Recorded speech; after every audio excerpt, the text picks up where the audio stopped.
Oh, hello and welcome to my YouTube channel. We are back with more testimonies.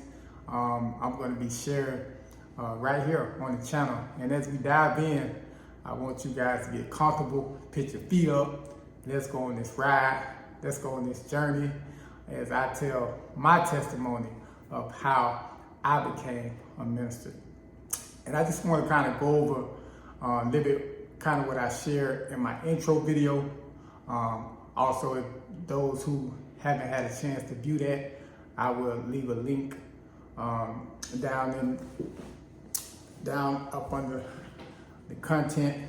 And I want to dive into that tonight and also just allow you guys to be able to get some of the background of my upbringing, get some of the things that I've been through, how I grew up, where I grew up, and just kind of a formal greetings to you guys.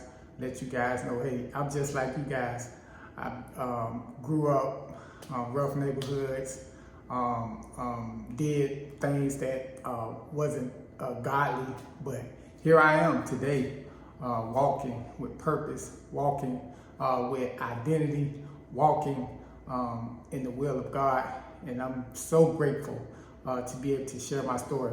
But we're not going to prolong this thing. Let's dive in right now.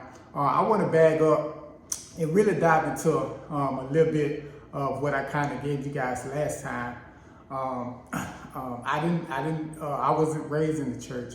I do remember going to the local assembly with my grandma on occasions between the ages of 6 and maybe up to I was probably about 9.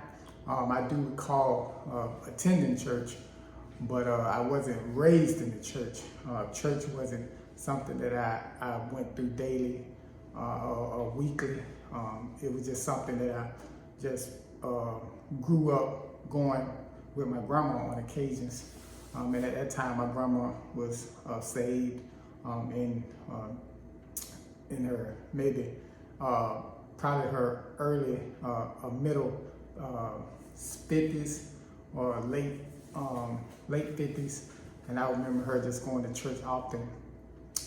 But there was a time where I would go to church and I would see all of the old saints catching the Holy Ghost. I would see a lot of times, the word being preached and people just rejoicing and loving God. One thing I can recall from that experience, those saints knew how to praise God. They really, I can tell that they had been through some stuff where they really had opportunity to let God know how much they needed Him, how much He may have just came through for them in some of the most detrimental times of their life. And I just seen them shouting up a storm. So that was kind of like my first experience with church. And then I remember I probably was about, I would say about 10 or 11, somewhere up in there. I remember getting in trouble. I remember my cousin had these earrings, and it was like some magnetic earrings. And I remember just being so in awe of these earrings. I was like, oh my, I got to have me a pair. Oh yeah, I need me like 2-3 pair of them. And I was asking my cousin like, yeah, where'd you get them from? And he was like, oh, I get them from the mall. So I was like, he was like, you want to go out there and get some? So I was like, yeah, let's go out there and get some. Now, remind you now, I ain't have no money. And I know he ain't have no money, but we found our way to the mall. We get to the mall, we're walking through the mall, we find the store, we go into the store. Now, at this time, I knew that we didn't have no money, so we must be stealing. So I recall seeing my cousin, he goes up and grabs the earrings, and then he gets the earrings, cuff them, hide them, leave, and then now it's my turn. So I go up, grab the earrings, cuff them, try to hide them, leave. But before I can even reach the entrance of the store, here's the store manager telling me to go back in the store. So now I'm kind of, nervous. I'm kind of a little afraid and scared. Really, it's like my first time actually stealing and getting caught stealing in this type of format. I'm in the mall.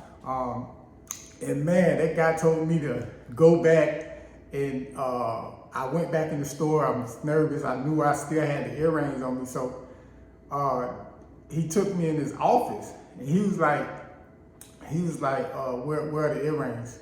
So I gave him the earrings out my pocket, and boom, maybe like a couple seconds after that, another supervisor came in, both of them discussing things, and then they took me to another part of the mall where it was like more security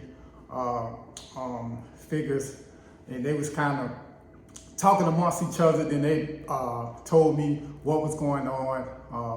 They said they wasn't going to arrest me, but the police did give me a citation to come to court. So after that, I wound up calling my mom. I believe my mom was at work, and my mama back then. My mama would put the fear of God in us. My mama would. She wasn't a strict mom, but she did not play the radio. And I can recall just being scared to let my mom know that I had got caught stealing in the mall. And I remember my mom was at work, so my auntie had the opportunity to come down there and get me. And I remember when I got to the car, my auntie was just asking me, why was I stealing? I really didn't have a good explanation. I just knew that I loved those earrings and I would do anything to get them.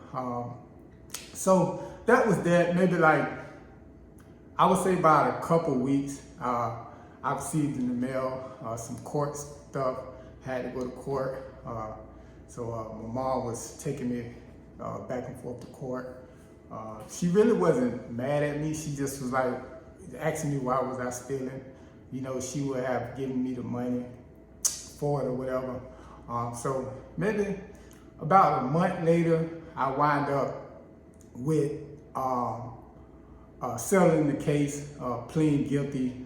I received just some court fines and some community service hours. Now, I believe they gave me about 100 hours of community service. And I was just kind of like, wow, 100 hours of community service. I'm like, where's I'm gonna fit this in at? I go to school, and pretty much on the weekends I played sports at that time. I played football at that time. I believe that was my first year playing football. So I was just kind of thinking like how I'm gonna be able to make up all these community service hours in this short period of time. I believe they gave me maybe 6 months of probation. To kind of get, all of my, the things that I had to do for my probation. So, yeah, my mom reached out to my aunt about community service hours just at their church. And it was like, sure. I believe the process was I had a sheet of paper where they just basically, the pastor will fill out some of the information, and he would fill out how many hours I cleaned up the church. He would, and then he would sign it at the end. So I did that faithfully. Wind up, took me about maybe a little over about 3 months to do all that. So I remember maybe just growing up in that atmosphere for those 3 months, just being around the saints, hearing some of them old hymns, seeing how they just, loved the Lord and praised Him and shouted and cried, and jumped and shouted. It was really just a pleasure to see, what some of the things that go on in the church. And I was just so in awe just to be around it while serving my community service hours. And I remember finishing up my community service hours, and then that was the end of that. I didn't go back to church for a while. I even wasn't even going to church at that time. My grandma, God rest her soul, she had passed on at the time. So I was staying with my mom, and really in between that, really was just being a kid, playing sports, growing up in the neighborhood, hanging out with friends. But one thing I do recall, those old hymns always stuck with me. Those old hymns had always penetrated my heart and my mind. And I would just find myself just singing them. And some of them were very joyful, cheerful, very excited to sing them. And I would just be singing those old hymns. And that always stuck with me, just being able to serve my community service hours at one of my family's church. It was my first time really experiencing church. And after that, I just kind of just, like I said, I started growing up in the neighborhood and just hanging out with my classmates and childhood friends and a lot of guys in my neighborhood. And that was just me for maybe about 2 years or so, and playing sports and things of that nature. But one thing I can take from that experience, just while I was doing my community service hours, just those being in that atmosphere, those songs that the saints sang were just like implanted just in my heart and my mind. And I can, to this day, I still can sing them. They're still, they just still fresh on my mind. So I thank God for that experience. And man, it just has been so much since then. God just doing great and marvelous things in my life. I'm just grateful to be here today, to be able to share my story. This is just part one of my story. I will be coming back with more content.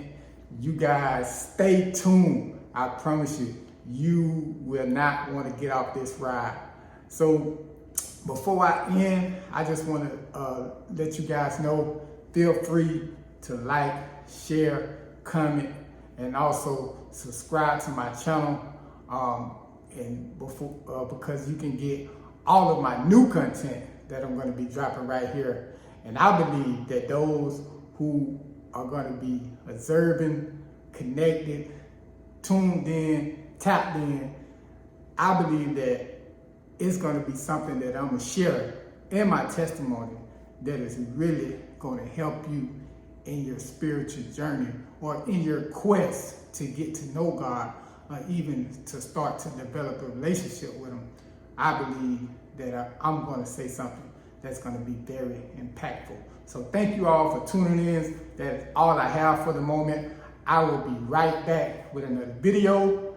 And thank you all for joining in again. It was a pleasure just sharing my story, and we will be back. God bless you.